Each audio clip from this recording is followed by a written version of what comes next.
বাম পাশ থেকে জাহান্নামবাসীরা দেখছে, ডান পাশ থেকে জান্নাতবাসীরা, বাম পাশ থেকে জাহান্নামবাসীরা দেখছে।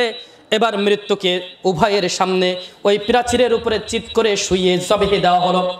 যখন জবেহে দেওয়া হলো, রোজ হাসরের কঠিন দিনে,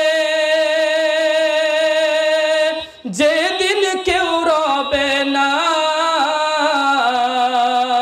রোজ হাসরের কঠিন দিনে,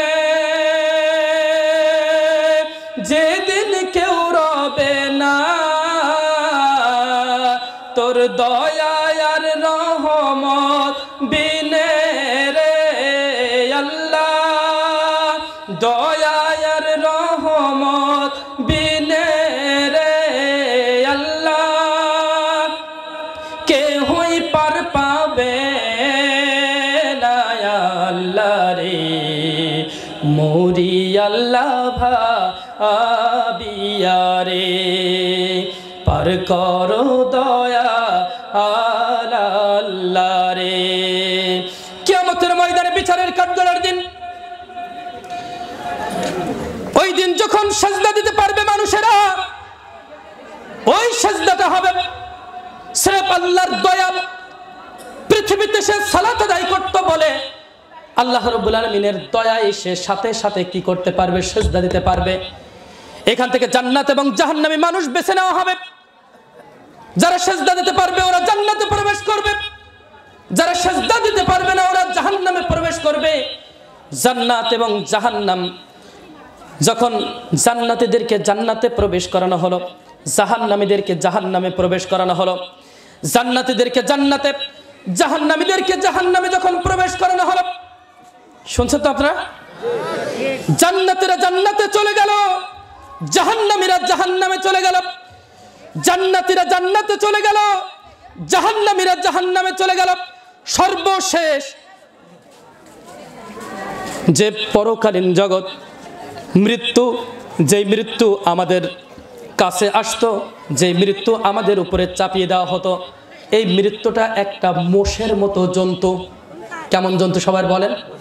মোষ দেখেছেন না আপনারা? ষাঁড় দেখেছেন না? ষাঁড়ের মতো জন্তু এই মৃত্যু, যে এটা বলি বারবার, মৃত্যুবরণ করেছে। একজন মানুষ কি করেছে? মৃত্যুবরণ করেছে। আসলে সে মৃত্যুটা কি? মৃত্যু একটা কি জন্তু, যেটা সবার উপরে চাপিয়ে দেওয়া হয়, নেককার মানুষেরও বদকার মানুষেরও। এই ভলেন্টিয়ার ভাইরা নেই এখানে? ওই দেখেন তো ওই পাশে কারা, ওরা কি করতে আসছে? ওখানে এডকি মারতে আসছে এখানে? এই কারা কথা বলছে দেখেন তো ওই পাশে? ওরা এতগুলি মানুষ এখানে জায়গা দিয়ে পারা যাচ্ছে না, ওই পাশে গিয়ে এডকি মারছে। ওরা কারা? ওরা দেখেন তো ওরা কারা, ওদেরকে ঘাট ধরে বের করে দেন এখান থেকে। এখানে কি বদমাইশি করতে আসছে ওরা? মৃত্যু, আমরা যে বলে থাকি যে মৃত্যু, এই মৃত্যু একটা ষাঁড়ের মতো একটা জন্তু। ওই জন্তুকে টানতে টানতে, হাসলাতে হাসলাতে জান্নাত এবং জাহান্নামের মধ্যবর্তী স্থানে একটা প্রাচীর রয়েছে, একটা পাঁচিল রয়েছে। জান্নাত এবং জাহান্নামের মধ্যবর্তী স্থানে একটা পাঁচিল রয়েছে, একটা প্রাচীর রয়েছে। ওই পাঁচিলের উপরে মৃত্যুকে টানতে টানতে, হাসলাতে হাসলাতে নিয়ে আসা হলো। মৃত্যুকে যখন নিয়ে আসা হলো, নিয়ে এসে ওই প্রাচীরের উপরে চিৎ করে শুয়ে দেওয়া হলো। শুয়ে দিয়ে এদিকে জান্নাতবাসীদেরকে ডাক দিচ্ছে একজন ঘোষক, ও জান্নাতবাসীরা। তখন জান্নাতবাসীরা সবাই মাথা উঁচু করে, পা উঁচু করে, ঘাড় উঁচু করে সবাই দেখছে। ঘোষক বলল, ও জান্নাতবাসীরা, তোমরা কি একে চেনো নাকি? তখন বললেন, হ্যাঁ আমরা একে চিনি, এ হলো মৃত্যু। এই মৃত্যু আমাদের উপরে দুনিয়াতে থাকতে চাপিয়ে দেওয়া হয়েছিল। এরপরে জাহান্নামবাসীদেরকে ডাক দেওয়া হবে, ও জাহান্নামবাসীরা। জাহান্নামবাসীদেরকে যখন ডাক দেওয়া হয়েছে, জাহান্নামবাসীরা পা উঁচু করে, মাথা উঁচু করে, পা উঁচু করে, মাথা উঁচু করে, ঘাড় উঁচু করে দেখছে এবং মনে করছে যে আমাদের জন্য মনে হয় কোনো সুসংবাদ চলে এসেছে, আমাদের জন্য মনে হয় কোনো সুসংবাদ এসেছে। তাই সে পা উঁচু করে, মাথা উঁচু করে দেখতে থাকলো জান্নাতবাসীরা দেখছে, জাহান্নামবাসীরা যখন দেখছে তখন বলছে, একে কি তোমরা চেনো? মৃত্যুকে দেখিয়ে বলছে, একে কি তোমরা চেনো? বলে, হ্যাঁ আমরা চিনি, এ হলো মৃত্যু। দুনিয়াতে আমাদের উপরে একে চাপিয়ে দেওয়া হয়েছিল।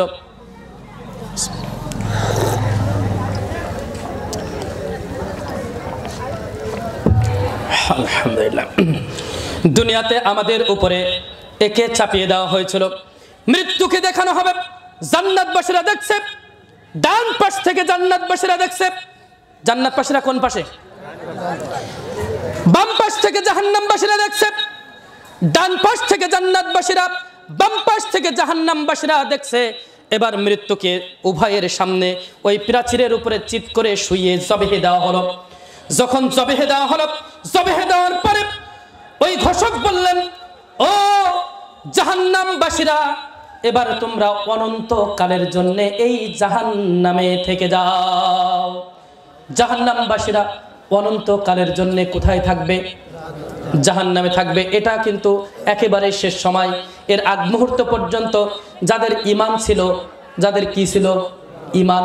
যাদের ঈমান ছিল, ঈমান থাকার জন্যে পাপ যেটুকু করেছিল তার যে সাজা, সেই সাজা হওয়ার পরে আল্লাহ পাক রব্বুল আলামিন ক্ষমা করে তাকে জান্নাতে প্রবেশ করিয়েছেন।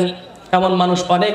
সর্বশেষ যে হাদিসটা আমাদের জীবন পরিক্রমার সর্বশেষ যেটা বলেছিলাম, আখিরাত পরকালের জগৎ,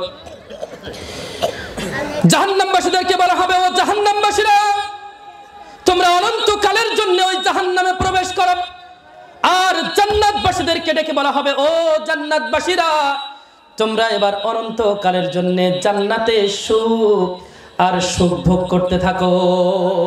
সুবহানাল্লাহ।